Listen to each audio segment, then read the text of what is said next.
Hi hello നമസ്കാരം. പേജ്3 അക്കാദമിയുടെ പുതിയൊരു ക്ലാസ്സിലേക്ക് എല്ലാവർക്കും സ്വാഗതം.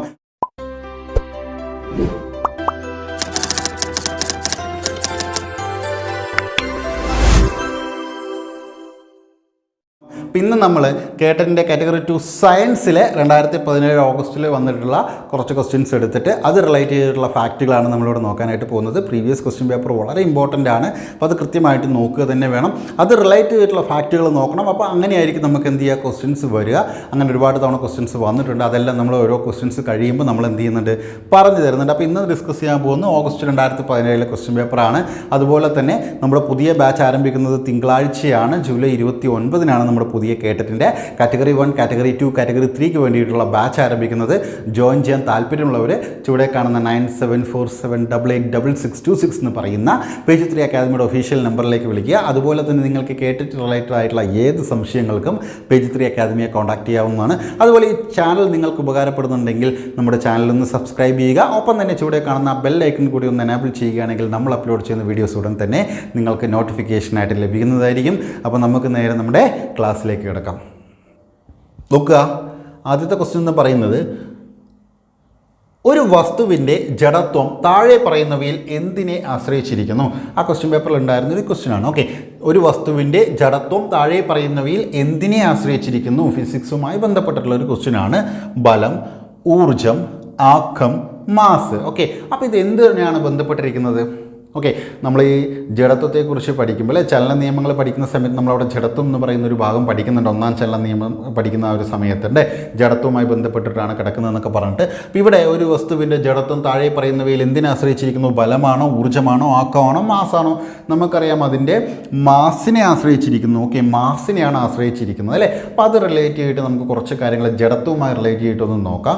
ഒരുപാട് ഡീപ്പായിട്ട് ചലന നിയമങ്ങൾക്കൊക്കെ ഒന്നും പോകുന്നില്ല. നമ്മൾ ഈ ജഡത്വത്തിൽ നിന്നുകൊണ്ട് നിങ്ങൾക്ക് ജസ്റ്റ് നിങ്ങൾക്ക് മനസ്സിലാവുന്ന രീതിയിൽ, എളുപ്പം മനസ്സിലാവുന്ന രീതിയിൽ നമുക്ക് എന്ത് ചെയ്യുക, നമ്മളെ സംബന്ധിച്ചിടത്തോളം ചോദ്യം കിട്ടിക്കഴിഞ്ഞാൽ നമുക്ക് ഉത്തരം എഴുതാൻ കിട്ടിയാൽ മതി അല്ലേ. നോക്കുക, നിങ്ങളവിടെ മനസ്സിലാക്കേണ്ട ഒരു കാര്യം, ഒരു വസ്തുവിൻ്റെ ജഡത്വം അതിൻ്റെ മാസിനെ ആശ്രയിച്ചിരിക്കുന്നു. വളരെ ഇമ്പോർട്ടൻ്റ് ആയിട്ടുള്ളൊരു കാര്യമാണ് ഇത്. നിങ്ങൾ മനസ്സിലാക്കി വെക്കുക. എന്താണ് ഒരു വസ്തുവിൻ്റെ ജഡത്വം അതിൻ്റെ മാസിനെ ആശ്രയിച്ചിരിക്കുന്നു? ഇത് തന്നെയാണ് ഇവിടെ നമ്മളോട് വന്നിട്ടുള്ള ഈ ഒരു ക്വസ്റ്റ്യൻ. എന്താണ് ഇവിടെ പറഞ്ഞിട്ടുള്ളത്? ഒരു വസ്തുവിൻ്റെ ജഡത്വം താഴെ പറയുന്നവയിൽ എന്തിനെ ആശ്രയിച്ചിരിക്കുന്നു? അതിൻ്റെ മാസിനെ ആശ്രയിച്ചിരിക്കുന്നു. വളരെ എളുപ്പമല്ലേ, ചോദ്യം ഇങ്ങനെയാണ് വന്നത് അല്ലേ. അപ്പോൾ ഈ ഒരു പോയിന്റ് നമ്മൾ പഠിച്ചു വെക്കുക എന്നുള്ളതാണ്. എന്താണ് ഒരു വസ്തുവിൻ്റെ ജഡത്വം അതിൻ്റെ മാസിനെ ആശ്രയിച്ചിരിക്കുന്നു? ഒരു വസ്തുവിൻ്റെ ജഡത്വം അതിൻ്റെ മാസിനെ ആശ്രയിച്ചിരിക്കുന്നു. ആ കാര്യം മനസ്സിലാക്കുക. ഇനിയോ മറ്റൊരു പ്രധാനപ്പെട്ട കാര്യം നമ്മളോട് ചോദിക്കുക, മാസ് കൂടുന്നതിനനുസരിച്ച് ജഡത്വത്തിന് എന്ത് സംഭവിക്കുന്നു? ജഡത്വം കൂടുന്നു. മാസ് കൂടുന്നതിനനുസരിച്ച് ജഡത്വം കൂടുന്നു. ആ കാര്യം കൂടെ മനസ്സിലാക്കുക. മാസ് കൂടുമ്പോൾ എന്ത് സംഭവിക്കും? ജഡത്വം കൂടും. എന്താണ് ജഡത്വം എന്നുള്ളത് പറഞ്ഞുതരാം. ഓക്കെ, മാസ് കൂടുന്നതിനനുസരിച്ച് ജഡത്വം കൂടും. ഇനി ഈ ഒരു പോയിന്റിൽ നിന്നും എങ്ങനെ ചോദ്യം വരാം? നോക്കുക, മാസ് കൂടുന്നതിനനുസരിച്ച് ജഡത്വത്തിന് എന്ത് സംഭവിക്കുന്നു? 4 ഓപ്ഷൻ: ജഡത്വം കൂടുന്നു, ജഡത്വം കുറയുന്നു, മാറ്റമില്ലാതെ തുടരുന്നു, ഇവയൊന്നുമല്ല. 4 തന്നു കഴിഞ്ഞാൽ നമുക്ക് എന്ത് എഴുതാൻ പറ്റും? മാസ് കൂടുന്നതിനനുസരിച്ച് ജഡത്വം കൂടുന്നു എന്ന് എഴുതണം. ഓക്കെ, നോക്കുക, ഇവിടെ നോക്കുക, ഭാരം കയറ്റിയ വാഹനങ്ങൾ വേഗം കുറയ്ക്കാതെ വളവ് തിരിയുമ്പോൾ അപകട സാധ്യത കൂടുതലാണ് അല്ലേ. കാരണം എന്താണ്? ഇപ്പോൾ ലോറി ആയിക്കോട്ടെ, ഭാരം കയറ്റി വരികയാണ് അല്ലേ, വന്നുകൊണ്ടിരിക്കുകയാണ്. അപ്പോൾ വന്നുകൊണ്ടിരിക്കുന്ന സമയത്ത് അതിൻ്റെ വേഗതയിൽ മാറ്റം വന്നില്ല, ആ സ്പീഡിൽ തന്നെ വന്ന് വളവ് തിരിയുമ്പോൾ എന്ത് സംഭവിക്കും? അത് വീഴാനുള്ള സാധ്യത കൂടുതലുണ്ട് അല്ലേ. ഇത് നമുക്ക് എന്ത് ചലന ജഡത്വവുമായി ബന്ധപ്പെട്ട് നമുക്ക് പറയാൻ പറ്റുന്നൊരു ഉദാഹരണമാണ് അല്ലേ. അപ്പോൾ എന്താണ്? ഭാരം അവിടെ കൂടുതലാണ് അല്ലേ. ഇനി കുറച്ചുകൂടി ഒരു എക്സാമ്പിൾ നിങ്ങൾക്ക് മനസ്സിലാവുന്ന രീതിയിലൊരു എക്സാമ്പിൾ ആണെന്നുണ്ടെങ്കിൽ നോക്കൂ, ടാർ നിറച്ച ഒരു വീപ്പ. നമുക്കെല്ലാം അറിയാമല്ലേ, റോഡ് പണിക്ക് വരുന്നവർ ടാറ് കൊണ്ടുവരുന്ന ഒരു വീപ്പയ്ക്കകത്താണ് അല്ലേ. അത് ടാറ് നിറച്ച് വെച്ചിട്ടാണ് നമ്മൾ ഉരുട്ടാൻ ശ്രമിക്കുന്നതെങ്കിൽ നമുക്ക് കുറച്ച് നമ്മൾ ബലം പ്രയോഗിക്കണം, അത് ഉരുളും. എന്നാൽ അതെന്താണ്, അത് ഒഴിഞ്ഞ ടാറ് വീപ്പയാണെന്നുണ്ടെങ്കിൽ നമുക്ക് കുറച്ചുകൂടി എളുപ്പത്തിൽ എന്ത് ചെയ്യാൻ പറ്റും? ഉരുട്ടാൻ പറ്റും. അപ്പോൾ എന്താണ് ഈ ജഡത്വം മാസിനെ ആശ്രയിച്ചിരിക്കുന്നു എന്ന് മനസ്സിലാക്കാൻ വേണ്ടിയിട്ടാണ് പറഞ്ഞത്. ഈ ഒരു ഉദാഹരണം നമുക്ക് നിശ്ചല ജഡത്വവുമായി ബന്ധപ്പെട്ട് പറയാൻ പറ്റിയ ഉദാഹരണം കൂടിയാണ്. ടാർ നിറച്ച ഒരു വീപ്പ ഉരുട്ടി നീക്കുന്നത് ഒഴിഞ്ഞ ടാർ വീപ്പ ഉരുട്ടുന്നതിനേക്കാൾ കൂടുതൽ പ്രയാസമാണ്. ഒഴിഞ്ഞ ഒരു ടാർ വീപ്പ നമ്മൾ ഉരുട്ടി നീക്കുന്നതിനേക്കാളും പ്രയാസമാണ്. എന്താണ്? ഈ അതിനകത്ത് ടാർ ഉണ്ടെങ്കിൽ അല്ലേ. അതായത് ജഡത്വം എന്ന് പറയുന്നത് മാസിനെ ആശ്രയിച്ചിരിക്കുന്നു. അത്രയും മനസ്സിലാക്കിയാൽ മതി അല്ലേ. അപ്പോൾ മാസ് കൂടുമ്പോൾ അവിടെ എന്ത് സംഭവിക്കുകയാണ്? ജഡത്വവും കൂടുന്നു എന്നുള്ളത് മാത്രമേ ഉള്ളൂ. ഇനി ഇത് നിങ്ങൾക്ക് ജസ്റ്റ് ഒരു എക്സാമ്പിളായിട്ട് അവിടെ പറഞ്ഞു എന്ന് മാത്രമേ ഉള്ളൂ. അത് നിങ്ങൾക്ക് മനസ്സിലാവും. ഓക്കെ, കൂടുതൽ ഇതിലേക്ക് വരുന്ന സമയത്ത് നമുക്ക് മനസ്സിലാക്കാൻ പറ്റും. ഇവിടെ നോക്കുക, അസന്തുലിതമായ ഒരു ബാഹ്യബലം അനുഭവപ്പെടുന്നത് വരെ നിശ്ചലാവസ്ഥയിലുള്ളതോ നേർരേഖ സമചലനത്തിലുള്ളതോ ആയ ഒരു വസ്തു അതേ അവസ്ഥയിൽ തുടരുന്നതിനെയാണ് എന്തെന്ന് പറയുന്നത്? ജഡത്വം എന്ന് പറയുന്നത്. ഓക്കെ, ഇവിടെ എന്താണ് ജഡത്വം എന്നാണ് പറഞ്ഞിട്ടുള്ളത്. ഓക്കെ, നമ്മൾ ഫിസിക്സിൻ്റെ ഒരുപാട് ആ ഒരു ലെവലിലേക്ക് പോകണ്ട. നമ്മളെ സംബന്ധിച്ചിടത്തോളം എന്ത് വേണം? ഒരു മാർക്ക് വേണം. നിങ്ങൾ അത്രയും കരുതിയാൽ മതി അല്ലേ? കാരണം എന്താ വെച്ചാൽ ഈ ജഡത്വം എന്താണെന്നൊക്കെ നമ്മൾ കംപ്ലീറ്റ് ആയിട്ട് അതിൻ്റെ എക്സാമ്പിൾ സഹിതം എന്താണ് പഠിച്ചു വെക്കാമെന്ന് മാത്രമേ ഉള്ളൂ. അല്ലാതെ അതിൻ്റെ പ്രാക്ടിക്കൽ സെക്ഷനിലേക്കൊന്നും നമ്മൾ പോകണ്ട. കാരണം എന്താണ്, അങ്ങനെ പോയിട്ട് നമ്മൾ എന്തിനാണ് പുതിയതൊരു യോഗ്യതാ പരീക്ഷയാണ് കേട്ടിട്ട് എന്നുള്ളത് നമുക്കറിയാം അല്ലേ? യോഗ്യതാ പരീക്ഷയാണ്. ഇവിടെ PSC എക്സാം പോലെ നമ്മുടെ LP UP എക്സാം പോലെ നെഗറ്റീവ് മാർക്ക് വരുന്നില്ല. നമുക്ക് 150 ചോദ്യം നമുക്ക് അറ്റൻഡ് ചെയ്യാം, കോൺഫിഡൻറ്റോടുകൂടി അറ്റൻഡ് ചെയ്യാം. തെറ്റായാൽ എന്ത് സംഭവിക്കുന്നില്ല? അവിടെ നമ്മുടെ മാർക്ക് പോകുന്നില്ല. എന്നാൽ ശരിയുത്തരത്തിൻ്റെ മാർക്ക് കുറയുകയുമില്ല. തെറ്റുത്തരത്തിന് എന്ത് സംഭവിക്കുന്നില്ല? അവിടെ മാർക്ക് നമ്മളുടെ മൈനസ് മാർക്ക് വരൂല്ല.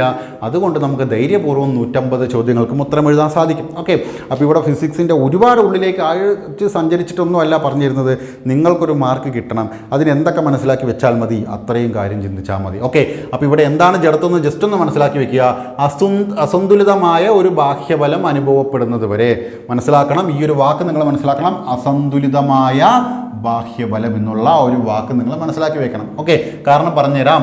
അസന്തുലിതമായ ബാഹ്യബലം അനുഭവപ്പെടുന്നത് വരെ നിശ്ചലാവസ്ഥയിലുള്ളതോ, ഒരു വസ്തു നിശ്ചലാവസ്ഥയിലാണെങ്കിൽ അത് ആ നിശ്ചലാവസ്ഥയിലുള്ള വസ്തു, അതല്ലെങ്കിൽ നേർരേഖാ സമചലനത്തിലുള്ളതോ, നേർരേഖാ ചലിച്ചുകൊണ്ടിരിക്കുന്നതോ ആയിട്ടുള്ള ഒരു വസ്തു അതേ അവസ്ഥയിൽ തന്നെ തുടരുന്നതിനെയാണ് ജഡത്വം എന്ന് പറയുന്നത്. നോക്കുക, ഒരു വസ്തുവിന് സ്വയം അതിൻ്റെ നിശ്ചലാവസ്ഥയ്ക്കോ ചലനാവസ്ഥയ്ക്കോ മാറ്റം വരുത്താനുള്ള കഴിവില്ലായ്മയാണ് ജഡത്വം അല്ലേ? അതായത് എന്ത് വേണം? അങ്ങനെ മാറ്റം സംഭവിക്കണമെങ്കിൽ അസന്തുലിതമായ ഒരു ബാഹ്യബലം അനുഭവപ്പെടണം അല്ലേ? ആ അനുഭവപ്പെടുന്നത് വരെ, ആ അസന്തുലിതമായ ഒരു ബാഹ്യബലം അനുഭവപ്പെടുന്നത് വരെ അവ നിശ്ചലാവസ്ഥയിലാണെങ്കിൽ നിശ്ചലാവസ്ഥയിലും ചലനാവസ്ഥയിലാണെങ്കിൽ ചലനാവസ്ഥയിലും തന്നെ തുടരും എന്നാണ് പറയുന്നത്. എന്താണ്? ഒരു വസ്തുവിന് സ്വയം എന്ത് ചെയ്യാൻ പറ്റില്ല?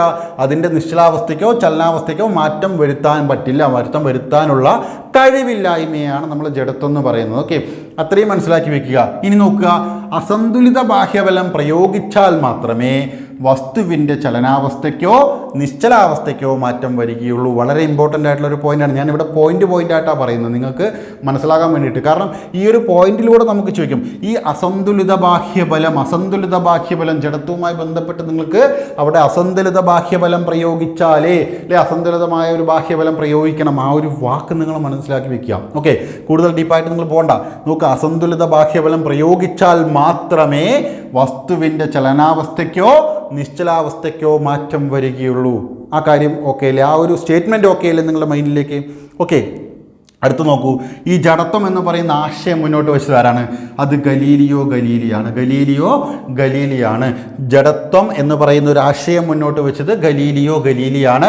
അതുപോലെ തന്നെ ജഡത്വ നിയമം ആവിഷ്കരിച്ചത് ആര് എന്ന് ചോദിച്ചാലും ആര് തന്നെയാണ്? ഗലീലിയാണ്. ഓക്കെ, അപ്പോൾ ജഡത്വം എന്ന് പറയുന്ന ആശയം മുന്നോട്ട് വെച്ചതും ഗലീലി തന്നെയാണ്. ജഡത്വ നിയമം ആവിഷ്കരിച്ചതും ആര് തന്നെയാണ്? ഗലീലി തന്നെയാണ്. ഇനി നിങ്ങളോട് മനസ്സിലാക്കേണ്ട കാര്യം, ഞാനിവിടെ പറഞ്ഞ അസന്തുലിതമായ ഒരു ബാഹ്യബലം എന്ന് പറഞ്ഞുകൊണ്ടിരിക്കുക അല്ലേ? ജസ്റ്റ് അത് എന്താണ് എന്നോട് നിങ്ങൾക്കൊന്ന് മനസ്സിലാക്കി തരാം. ഓക്കെ, കാരണം വെച്ചാൽ നമുക്ക് ഒരുപാട് സംശയങ്ങൾ വരില്ല. ഞാൻ അതുകൊണ്ടാണ് ഡീപ്പായിട്ട് പോയി കഴിഞ്ഞാൽ മൊത്തം കുളമായിട്ട് അവിയൽ അവസ്ഥയിലേക്കാകും. അങ്ങനെ ആവാതിരിക്കാൻ വേണ്ടിയിട്ട് അത് റിലേറ്റ് ചെയ്ത് ജസ്റ്റ് എന്താണ് ജഡത്വം, നമുക്ക് എക്സാമ്പിളേ വേണ്ടു. നമുക്ക് നോക്കൂ, ചലന ജഡത്വം എന്താ, നിശ്ചല ജഡത്വം എന്താ, ഇതൊക്കെ നമ്മൾ മെയിനായിട്ട് പഠിച്ചു വെച്ചാൽ മതി. ഓക്കെ, ഇവിടെ നോക്കുക, ഒരു വസ്തുവിൽ അനുഭവപ്പെടുന്ന ആകെ ബലം, ഓക്കെ, ഒരു വസ്തുവിൽ അനുഭവപ്പെടുന്ന ആകെ ബലം, അതല്ലെങ്കിൽ അതിൻ്റെ പരിണിത ബലം എന്താണ്? 0 എങ്കിൽ പ്രയോഗിക്കപ്പെട്ട ബലത്തെ നമ്മൾ എന്ത് പറയുന്നു? സന്തുലിത ബലങ്ങൾ എന്ന് പറയുന്നു.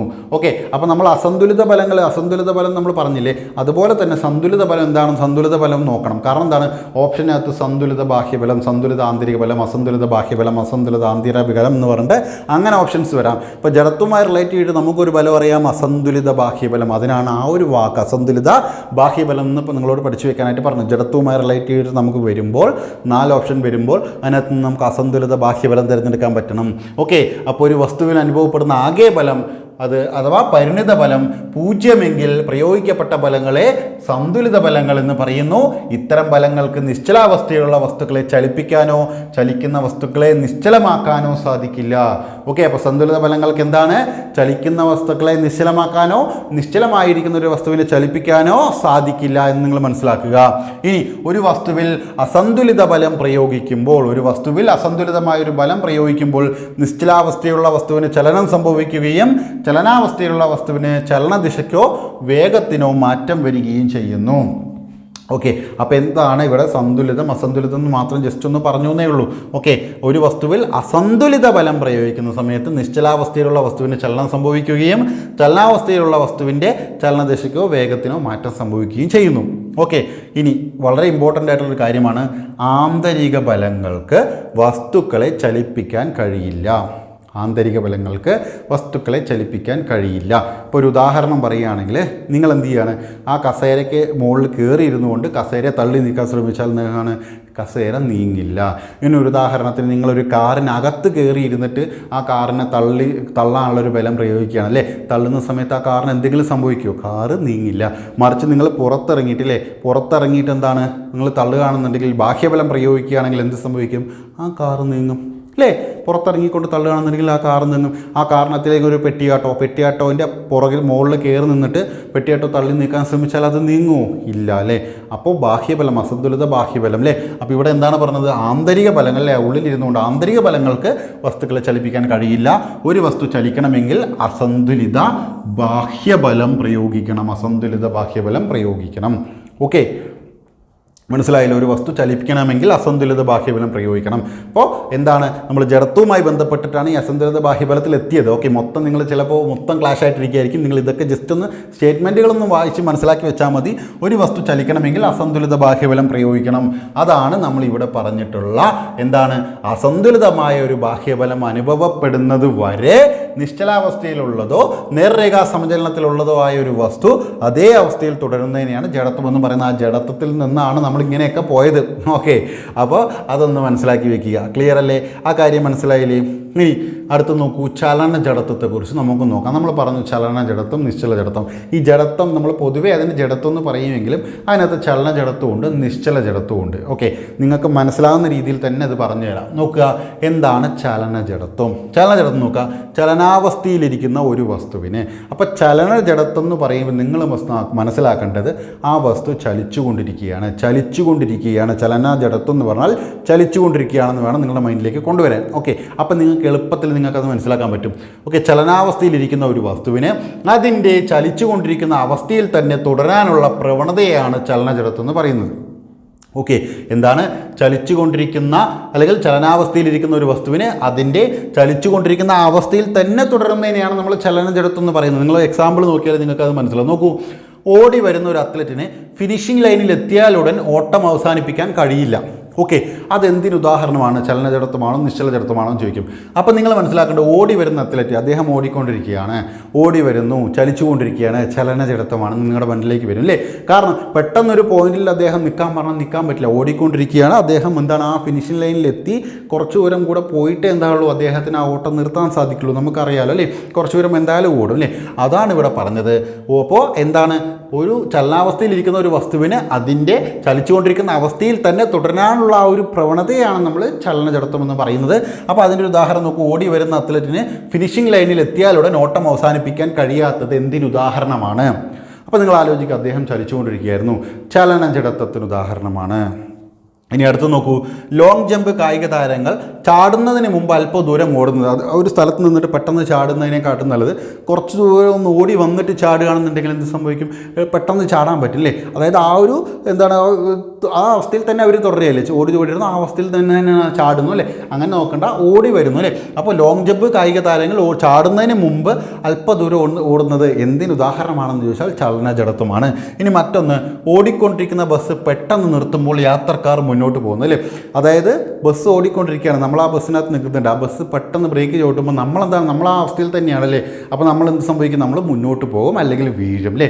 അപ്പോൾ എന്താണ്, നമ്മൾ അവിടെ ചലിച്ചുകൊണ്ടിരിക്കില്ല, ബസ്സിനുള്ളിലാണ്, ബസ് ചലിച്ചുകൊണ്ടിരിക്കുകയാണ്, നമ്മൾ അതിനകത്തൊരു ചലനാവസ്ഥയിലാണ് അല്ലേ.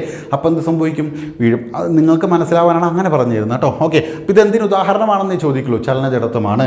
ചലനജഡത്വമൊക്കെ ചലനാവസ്ഥയിലായിരിക്കുന്നത് മനസ്സിലാക്കിയാൽ മതി നിങ്ങൾ. ഓക്കെ, സ്വിച്ച് ഓഫ് ചെയ്ത ശേഷവും ഫാൻ അല്പനേരം കറങ്ങുന്നതെന്നോ അല്ലേ. നമ്മൾ ഫാൻ കറങ്ങിക്കൊണ്ടിരിക്കുന്നുണ്ടാവും, സ്വിച്ച് ഓഫ് ആക്കിയത് ഫാൻ അപ്പം തന്നെ അവിടെ നിൽക്കുമോ, നിൽക്കില്ല അല്ലേ. കുറച്ച് നേരം കറങ്ങിയിട്ട് അത് നിൽക്കുള്ളൂ. അതെന്തിന് ഉദാഹരണമാണ്, ചലനജഡത്വത്തിന് ഉദാഹരണമാണ്. അത്രയേ ഉള്ളൂ. ഓക്കെ, എന്താണ് ചലനജഡത്വം എന്ന് മനസ്സിലാക്കിയില്ലെങ്കിലും അതിൻ്റെ ഉദാഹരണങ്ങൾ നിങ്ങളുടെ മൈൻഡിൽ കൊണ്ടുവന്നാൽ മതി.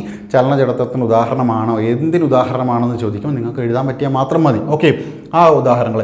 ഇനിയാണ് നമ്മൾ പറഞ്ഞത് നിശ്ചല ജഡത്വത്തിലേക്ക് അല്ലേ. നിശ്ചലാവസ്ഥയിലുള്ള ഒരു വസ്തുവിന് അതിൻ്റെ നിശ്ചലാവസ്ഥയിൽ തന്നെ തുടരാനുള്ള പ്രവണതയെ നമ്മൾ നിശ്ചല ജഡത്വം എന്ന് പറയും. ഇപ്പോൾ ചലനാവസ്ഥയിൽ തന്നെ തുടരാനുള്ള ആ ഒരു പ്രവണതയെ നമ്മൾ ചലനജഡത്വം എന്നും, ആ ഒരു വസ്തു നിശ്ചലാവസ്ഥയിലാണെങ്കിൽ നിശ്ചലാവസ്ഥയിൽ തന്നെ തുടരാനുള്ള ആ പ്രവണതയെ നമ്മൾ എന്ത് ചെയ്യും, നിശ്ചല ജഡത്വം എന്നും പറയും. ഓക്കെ, ഇനി നോക്കുക, ഉദാഹരണം നോക്കുക. അട്ടിയായി അടുക്കിയ ക്യാരംസ് കോയിനുകളുടെ അട്ടി തെറ്റിക്കാതെ അടിയിലെത്തി കോയിൻ തെറിപ്പിക്കാൻ കഴിയുന്നത് അല്ലേ. നമുക്കറിയാം ഇങ്ങനെ കുറേ കോയിൻസ് ഇങ്ങനെ അടുക്കി വെച്ചിട്ടുണ്ട് അല്ലേ. ഇതിൽ ഏറ്റവും താഴത്തെ കോയിന് നമ്മൾ എന്ത് ചെയ്യുന്നു, ഒരു കോയിൻ വെച്ചിട്ട് അടിക്കുന്ന സമയത്ത് എന്ത് ചെയ്യുന്നു, ആ ഫോഴ്സിലേക്ക് ഇതിൽ പോയി ഇത് നീങ്ങി പോകുന്നു, ബാക്കിയുള്ളത് അങ്ങനെ താഴെ വന്നിരിക്കും അല്ലേ. അതായത് അട്ടി തെറ്റില്ല, അടിയിലുള്ള കോയിൻസിന് മാത്രം എന്ത് ചെയ്യുന്നു, തെറിപ്പിക്കുന്നു. അപ്പോൾ അതെന്തിന് ഉദാഹരണമാണ് അല്ലേ. ഇതിവിടെ നിശ്ചലമായിട്ടിരിക്കുകയല്ലേ, നിശ്ചല ജഡത്വത്തിന് ഉദാഹരണമാണ്. ഇനി നിർത്തിയിട്ടിരിക്കുന്ന ഒരു ബസ് പെട്ടെന്ന് മുന്നോട്ട് എടുക്കുമ്പോൾ ബസ്സിലെ യാത്രക്കാർ പുറകോട്ട് വീഴുന്നത് അല്ലെങ്കിൽ പുറകോട്ടേക്ക് പോകുന്നത് അല്ലേ. നമ്മൾ ബസ്സിലിരിക്കുന്ന സമയത്ത് പെട്ടെന്ന് ആ ബസ് മുന്നോട്ട് എടുക്കുന്ന സമയത്ത് നമ്മൾ ബസ്സൊക്കെ അവിടെ നിശ്ചലാവസ്ഥയിലാണല്ലേ. നിശ്ചലാവസ്ഥയിലിരിക്കുന്നു, പെട്ടെന്ന് മുന്നോട്ടേക്ക് എടുക്കുന്ന സമയത്ത് എന്ത് ചെയ്യുന്നുണ്ട്, അത് നമ്മൾ പുറകോട്ടേക്ക് പോകും. നമ്മൾ അവിടെ തന്നെയാണ്, ബസ് മുന്നോട്ടേക്ക് പോകുമ്പോൾ നമ്മൾ അവിടെ തന്നെ തുടരാനുള്ള ഒരു പ്രവണത ഉണ്ടാക്കുകയാണ്. അത്രയേ ഉള്ളൂ. നമ്മൾ പുറകോട്ട് പോകുന്നതിന് ഉദാഹരണം എന്താണ്, ബസ് നമ്മൾ അവിടെ തന്നെയാണ്, പക്ഷേ ബസ് മുന്നോട്ട് എടുക്കുമ്പോൾ നമ്മൾ പുറകോട്ടേക്ക് പോകുന്നത് നമ്മൾ ആ ഒരു സ്ഥലത്ത് അല്ലെങ്കിൽ ആ ഒരു ഭാഗത്ത് നിശ്ചലാവസ്ഥയിൽ തുടരാനുള്ള പ്രവണത ഉണ്ടാക്കുകയാണ്. അത് നിശ്ചല ജഡത്വത്തിന് ഉദാഹരണമാണ്. ഇനി മാവിൻ കൊമ്പ് പെട്ടെന്ന് കുലുങ്ങുമ്പോൾ മാങ്ങ ഞെട്ടറ്റ് വീഴുന്നു അല്ലേ. മാങ്ങ ആ ഒരു നിശ്ചല അതിൽ നിൽക്കുകയാണല്ലേ. അപ്പോൾ പെട്ടെന്ന് കുലുങ്ങുന്ന സമയത്ത് എന്ത് സംഭവിക്കും, മാങ്ങ അവിടെ നിൽക്കുമ്പോൾ ഈ ഒരു ഞെട്ടിങ്ങനെ ഇതാകുന്ന സമയത്ത് മാങ്ങ താഴേക്ക് വീഴുന്നു. മൈൻഡിലേക്ക് അത് കൊണ്ടുവന്നാൽ മതി. മാങ്ങ നിശ്ചലമായിട്ട് അവിടെ നിൽക്കുകയാണ്, കാറ്റടിക്കുന്നു, മാങ്ങ ഞെട്ടറ്റ് വീഴുന്നു, നിശ്ചല ജഡത്വത്തിന് ഉദാഹരണമാണ്. പലകയിൽ ഇഷ്ടിക വെച്ചതിന് ശേഷം, പലകയിൽ ഇഷ്ടിക വയ്ക്കുക അല്ലെങ്കിൽ ഒരു പേപ്പറിൽ കോയിൻ വയ്ക്കുക, എങ്ങനെ വേണമെങ്കിൽ നമുക്ക് ചെയ്യാം. വെച്ചതിന് ശേഷം പലക പെട്ടെന്ന് വലിച്ചാൽ ഇഷ്ടിക യഥാസ്ഥാനത്ത് വരുന്നു. ഇഷ്ടിക അല്ലെങ്കിൽ നിങ്ങൾക്ക് എന്ത് ചെയ്യാം, ഒരു പേപ്പർ, ഓക്കെ, ഒരു പേപ്പർ എടുക്കുക, ആ പേപ്പറിൽ ഒരു കോയിൻ വെച്ചതിന് ശേഷം ഈ പേപ്പറിൻ്റെ അറ്റത്ത് പിടിച്ചിട്ട് പെട്ടെന്ന് അങ്ങോട്ടേക്ക് വലിച്ചു കഴിഞ്ഞാൽ എന്ത് സംഭവിക്കും, പേപ്പർ വരും, കോയിൻ അവിടെ മേശപ്പുറത്ത് അതേ സ്ഥാനത്ത് യഥാസ്ഥാനത്ത് നിൽക്കില്ലേ. അപ്പോൾ അതെന്തിന് ഉദാഹരണമാണെന്ന് ചോദിച്ചാൽ നമുക്ക് എന്ത് പറയാനായിട്ട് പറ്റും, അതും നിശ്ചല ജഡത്വത്തിന് ഉദാഹരണമാണ് എന്ന് മനസ്സിലാക്കിയാൽ മതി. ഓക്കെ, അപ്പോൾ ഒരു വസ്തു നിങ്ങൾ നോക്കുക, നിശ്ചലാവസ്ഥയിലാണോ എങ്കിൽ ആ വസ്തു നിശ്ചല ജഡത്വത്തിന് ഉദാഹരണമാണ്. അത് ഒരു ഉദാഹരണം തന്നിട്ട് ആ വസ്തു എന്തിന് ഉദാഹരണമാണ്, ഈ ഒരു സന്ദർഭം എന്തിന് ഉദാഹരണമാണെന്ന് ചോദിക്കുകയാണെങ്കിൽ നിങ്ങൾ നോക്കുക, ഇഷ്ടികയിൽ അല്ലേ, പലകയിൽ ഇഷ്ടിക വെച്ചതിന് ശേഷം പലക പെട്ടെന്ന് വലിച്ചാൽ ഇഷ്ടിക യഥാസ്ഥാനത്ത് തുടരുന്നു അല്ലേ. അവിടെ നിന്നാണ് ചലിച്ചുകൊണ്ടിരിക്കുന്ന ഒരു വസ്തുവല്ല. ചലിച്ചുകൊണ്ടിരിക്കുന്ന ഒരു വസ്തു എന്താണെന്നുണ്ടെങ്കിൽ ആണ് നിങ്ങൾ എന്ത് പറയേണ്ടത്, ചലനജഡത്വത്തിന് ഉദാഹരണമായിട്ട്. ഇപ്പോൾ ഫാൻ കറങ്ങിക്കൊണ്ടിരിക്കുകയാണ് അല്ലേ, സ്വിച്ച് ഓഫ് ആക്കിയാൽ അല്പം നേരം കൂടെ ഫാൻ കറങ്ങും. എന്തൊരു ഉദാഹരണമാണ്, ചലനജഡത്വം അല്ലേ. കാരണം ആ വസ്തു ചലിച്ചുകൊണ്ടിരിക്കുകയായിരുന്നു. ഇവിടെ നിശ്ചലമായിട്ടിരിക്കുകയാണ്. മാങ്ങയുടെ കേസാണെങ്കിൽ മാങ്ങ നിശ്ചലമായിട്ടിരിക്കുകയാണ് അല്ലേ, ചലിച്ചുകൊണ്ടിരിക്കുകയല്ലോ. കാറ്റ് വരുമ്പോഴാണ് ആ പെട്ടെന്ന് എന്താണ് അത് വീഴുന്നത് അല്ലേ, ഞെട്ടറ്റ് വീഴുന്നത്. കുലുങ്ങുമ്പോൾ മാങ്ങ ഞെട്ടറ്റ് വീഴുന്നതൊക്കെ നിശ്ചല ജഡത്വം. അപ്പോൾ ചലനജഡത്വം നിശ്ചല ജഡത്വം ക്ലിയർ ആയില്ലേ. ഒരുപാട് ഡീപ്പായിട്ടൊന്നും ഞാൻ പറഞ്ഞിട്ടില്ല, ഒരുപാട് അതിൻ്റെ ഇതിലേക്കും പോയിട്ടില്ല. ജസ്റ്റ് നിങ്ങൾക്ക് മനസ്സിലാകുന്ന രീതിയിൽ. കാരണം ഫിസിക്സ് എല്ലാവരും ഫിസിക്സ് സബ്ജക്റ്റ് ഉണ്ടാവണമെന്നില്ല. ഇതൊക്കെ നമ്മൾ ബേസായിട്ട് പഠിച്ചിട്ടുണ്ടെങ്കിലും ഒരുപാട് ആഴത്തിൽ പോയവരൊന്നും ചിലപ്പോൾ ഉണ്ടാവണമെന്നില്ല. അപ്പോൾ നമ്മളെ സംബന്ധിച്ചിടത്തോളം നമുക്കൊരു മാർക്ക് വേണം. ആ മാർക്കിന് വേണ്ടിയിട്ടുള്ള കാര്യങ്ങൾ മാത്രമേ പറഞ്ഞിട്ടുള്ളൂ. കുറച്ച് ഡീപ്പായിട്ട് എഴുതിയിട്ടുണ്ടെങ്കിലും മാർക്കിന് വേണ്ടിയിട്ടുള്ള കാര്യങ്ങൾ മാത്രമേ പറഞ്ഞിട്ടുള്ളൂ. ഓക്കെ, ഇനി അടുത്ത് നോക്കൂ, അന്തരീക്ഷ മർദ്ദം അളക്കുന്നതിനുള്ള ഉപകരണം. ഇതും സെയിം അതേ ക്വസ്റ്റ്യൻ പേപ്പറിൽ ഉണ്ടായിരുന്ന 2017 ആ ക്വസ്റ്റ്യൻ പേപ്പറിൽ ഉണ്ടായിരുന്ന ഒരു ക്വസ്റ്റ്യനാണ്. അന്തരീക്ഷ മർദ്ദം അളക്കുന്നതിനുള്ള ഉപകരണം എന്താണ്? ബോളോമീറ്റർ, ബാരോമീറ്റർ, ബാരോഗ്രാഫ്, സിസ്മോമീറ്റർ. ഓക്കെ, ഫിസിക്സ് റിലേറ്റ് ചെയ്തിട്ട് വരുന്നൊരു ക്വസ്റ്റ്യൻ തന്നെയാണിത്. ഓക്കെ, അന്തരീക്ഷ മർദ്ദം അളക്കുന്നതിനുള്ള ഉപകരണം ഏതാണ്? അന്തരീക്ഷ മർദ്ദം അളക്കുന്നതിനുള്ള ഉപകരണം ബാരോമീറ്റർ ആണ്. അന്തരീക്ഷ മർദ്ദം അളക്കുന്നതിനുള്ള ഉപകരണം ഏതാണ്?